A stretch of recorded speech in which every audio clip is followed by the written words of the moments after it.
Last night before going to bed, I thought that I'm not gonna watch the Argentina versus Saudi Arabia match because it's only gonna be like how many Argentina can score. So it will be basically, I thought it will be a pushover. So I set up my alarm 1 hour after the game, but fortunately I got up early and I said, okay, I've got up, so maybe I should watch the game.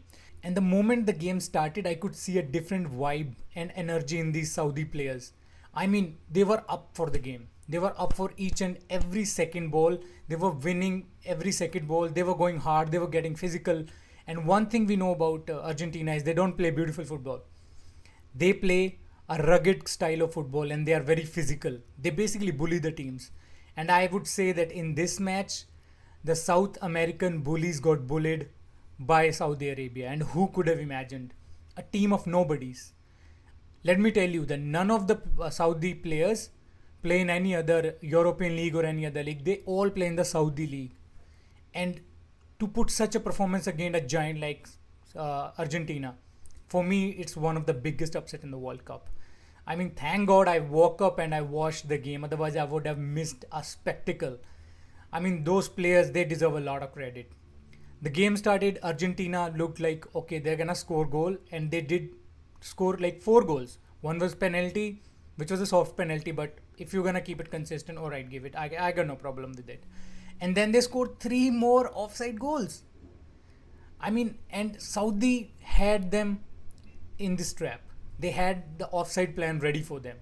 And say it luck or say it execution. That went to perfection. Every time the ball was in the back of the net, it was offside.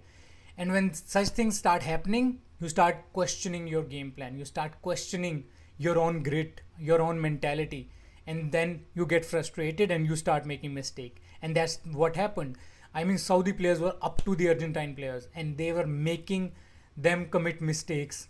Argentina lost a lot of possession in their own half, which gave Saudi the breaks. And man, they capitalized on all these mistakes. And the goals they scored. I mean, first goal, clinical, beautiful goal. Second goal, that wasn't a goal. That was a golazo. That was a golazo, a superb strike, amazing goal, and it was a rocket, a bullet.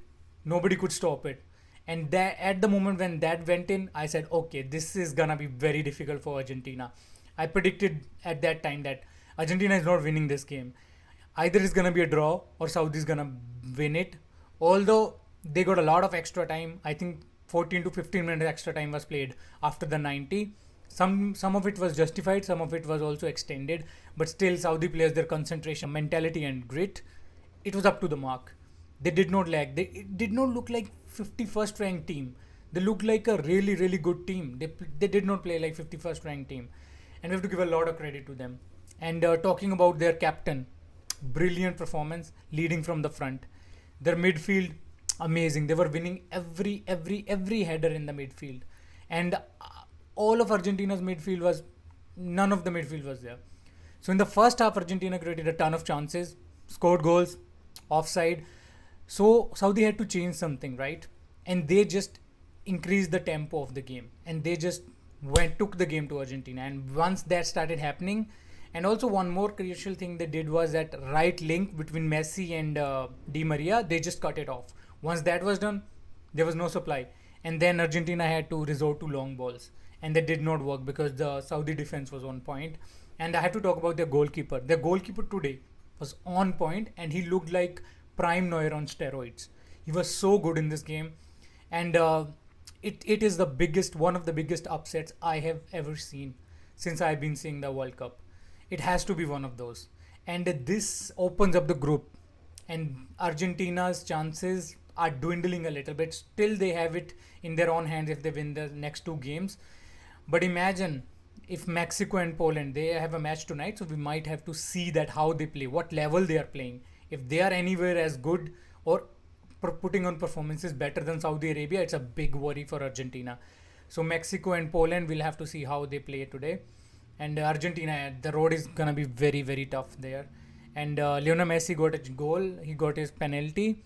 So that was a well taken penalty. But after that, it was all Saudi Arabia. I did not see how Argentina can score, because at any time Argentina was in a position to score, there was a tackle, there was an interception, or they were so disciplined, the Saudi players. I don't know, man. I was predicting like Argentina and Mexico will proceed from the group, but don't know. Maybe Saudi group tops the group and somebody else come through. Maybe Argentina goes back, or maybe Argentina makes a comeback. So this is really really exciting, and it opens the entire World Cup tournament. And in the brief, I would also like to talk about England's win over Iran. England was ruthless, and this is something we expect from them. But I'm still not convinced with England. They have a good squad, good depth, clinical players, world class players. But what will happen when they are in the pressure situations? A lot of them are young, so we'll have to see how they perform in the knockout stages and when they face the bigger teams. With all due respect to Iran, they did not play a good game, to be honest. They were not clinical, and they had none of the control. England were playing however they wanted to play. So this is very very amazing World Cup, and we have to see, do we see a Lionel Messi masterclass in the rest two games, or Argentina will go back home? I don't know, but today this match was an example of how you cannot underestimate any team in the World Cup. There are always upsets in these international tournaments, and today we saw one of the biggest upsets. And let us see how the other fixtures in the group play out. Okay, thanks for watching. See you in the next video.